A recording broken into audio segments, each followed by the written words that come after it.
Right, back to do some repair work.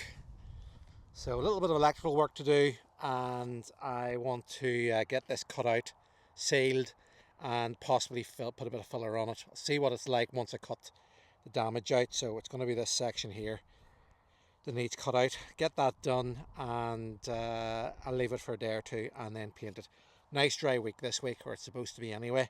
So I want to get this done today and then get down below ground, and there's a little bit of electrical work I want to do down below ground, just with the RCD, just make it all a little bit safer. So I've got the generator with me just to provide 240 volt, so I can test all that work once it's done.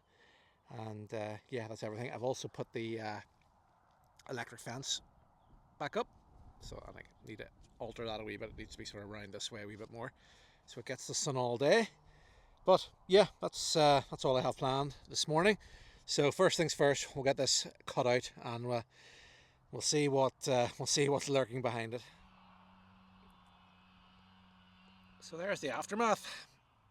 So I started cutting this bit out here. So sort of that's where the main blister was originally, and then as I cut it out, all this was just full of water all the way down to the bottom.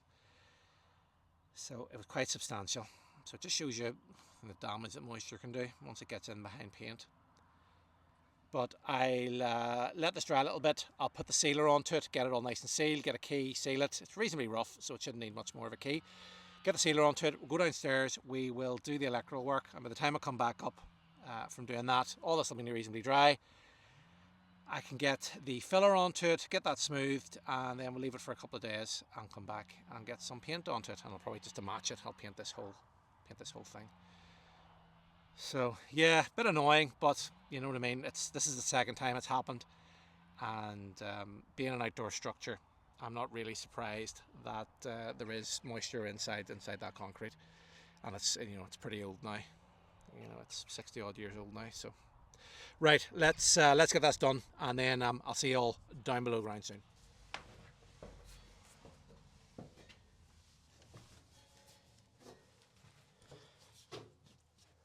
Let's get some power on. So I left that battery down here the last time I was here, and I have this little torch. I can get this. Oh, actually, I have a torch here as well. Get this hooked up. Where are we? Which one is it? That one there. There we go. There's some lights. So what I want to change is, let me get this light out a wee bit more. I want to change this plug to an RCD, and then there's an RCD in here. Let me turn this torch on again. There's an RCD there. So I want to remove that one and just have a straight wire to an RCD there, and then that's the only plug I use. So I'll remove that, get that refitted, and then we'll remove the RCD in there.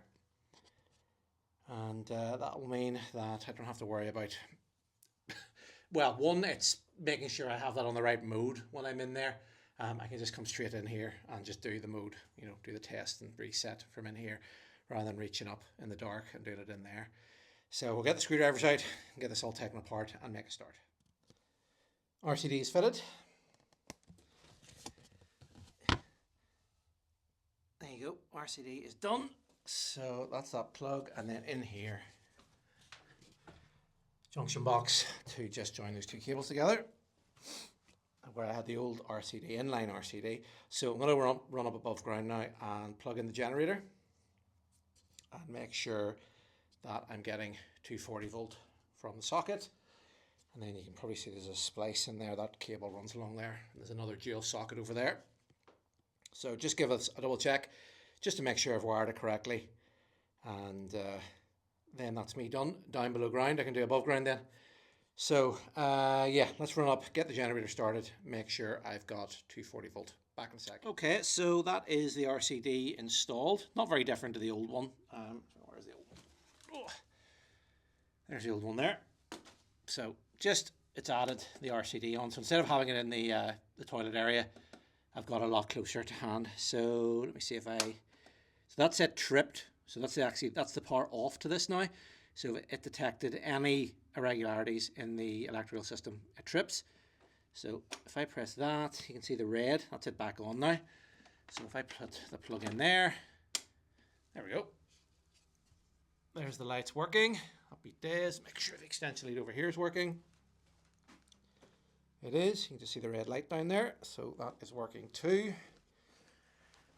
And if I unplug that one, swap it over to here. Yeah, there we go. So we have power to both. And obviously if I plugged the radiator in, I would get power to it too, but I'm not going to do that because I don't need to. Right, that's a good job. So I have the ability then of running off battery or running off that little adapter which changes 240 volt into 12 volt, and I think that's 10 or 15 amps. So it's more than enough to run, you know, if I want to run the radio down here, I can, but if I'm running the radio down here, I'm going to be running it off directly off the 240 volt with a power supply. This is just for the lights and, you know, maybe phone charger or something like that there, but that's really all that's for. Lights and, you know, turn the radio on. So that's all. Well, I'm going to say turn the radio on just to make the red light light up. It doesn't actually, obviously that radio doesn't work. So good job. Okay, let's have a quick look at this fuse box and see if I can reuse it for 240 volt. Right, this isn't connected anymore, so I don't need to turn it off. It's not connected to any electrical source. I took this out of the circuit many years ago. Okay, there we go. So we've got the two fuses, we've got the live coming in there. I want to go on to the radio. So the big black cable you can see coming out the bottom, that was originally going up to the radio. And then we have, that's the earth's, no sorry, tell a lie, that is the neutrals there. Okay, and the standardized wiring, well not here, but the standardized wiring here. Okay, right, well if I want to reutilize it, I can. It wouldn't be very difficult to do. If I want to do it, I will. So that could be something I do further on down the line. But at least I know how it all goes together. If I want, that's the cable there, and that would run into the battery box. Yeah, okay, right, well I'll look at that in the future then for something to do, and that gives me then a little bit more added protection into the circuit. Right, let's get this back together, and we'll go up above ground and we'll get this filler done. Stripped out all the old cabling, so that pipe is now empty. So the live comes in, or say the positive, we'll say go positive negative, so positive negative. Positive goes in here, and instead of saying live and neutral, the positive for the radio feed would have come in here, fuse, and then both negative, you know, the incoming, if you wanted to have two coming out of here, and then running back up to whatever circuit you wanted it to run to. It isn't actually, it isn't a 12 volt because we've got an earth bar here.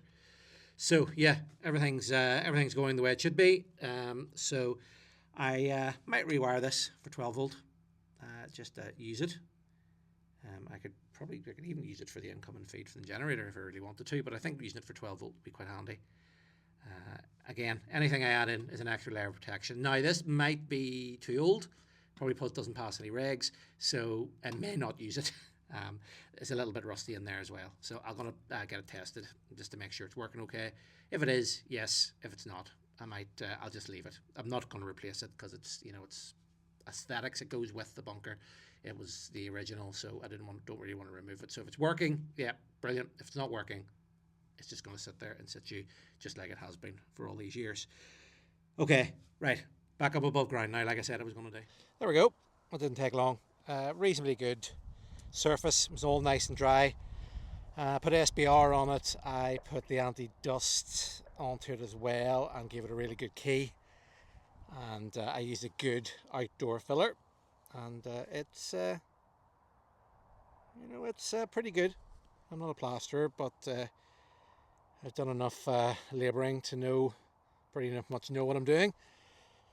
So it was, look at the size of that repair. I mean, that is crazy how big that was. But it seems to be the only spot. This is the second time it's happened to me, and I did think I had one around here before. Yeah, I had one in here somewhere before too, and it's been fine. Is that one? That's feels like one there, you know. Just here. You can probably see it as well. It's just cracky, but it's holding. But that's it. Yeah, there's one just there. You can probably see it quite clearly on the video actually. Just there. But there isn't one anywhere else, so I'll just keep an eye on that. I won't repair it until I need to repair it. But that one needed repaired. Right, good. And then I did a little spot over there. Excellent. Okay, so electrical work done. This is pretty much 50% done. Just the painting to do, and that's me. Electric fence charger, or electric fence energizer is back up and running. You can probably hear ticking away. That's ticking away anyway, so that's doing what's supposed to be, and I tested it with a multimeter and it's going right away around, so it's good. Okay, just have to get some wood for the shed now, so I get it nice and straight. I'll go and buy that now actually, and then when I come back to paint that, I can repair that. So this is Tuesday, and I'll have this up tonight, so I will, and then I will come back either tomorrow or Thursday and get that fence done and get that painted, depending how much time I have. I might only have enough time to get one coat on that, and then I'll maybe do this and the second coat on Thursday. But listen, the bulk of it is done, and then we're pretty much ready to go in April, which is crazy. It's probably the least amount I've had to do, and you can see look at the grass is already sprouted up when I cut it. This was cut this day last week, and it's already come up, so I might bring the lawnmower with me as well and get that done. Maybe on Thursday get the grass cut again, twice in a week. That's nuts, having to get that done. But that's great. I'm glad to get all that done today. But listen folks, as always, thank you very, very much for watching. I'll see you along again next time. Bye bye.